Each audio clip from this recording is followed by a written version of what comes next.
Did you know a Persian emperor once ordered his soldiers to whip the ocean 300 times? Xerxes I ruled the largest empire the world had ever seen.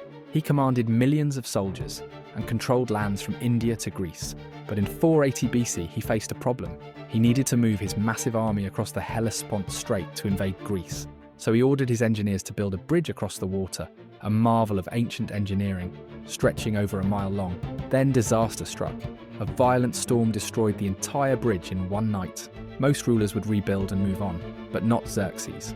He was so enraged that he commanded his soldiers to march to the water's edge and literally whip the sea 300 times as punishment. He also ordered them to throw chains into the water to bind the ocean. This wasn't just odd behaviour, it revealed something dangerous about his character. A man who believed he could punish the sea itself was destined to underestimate his human enemies.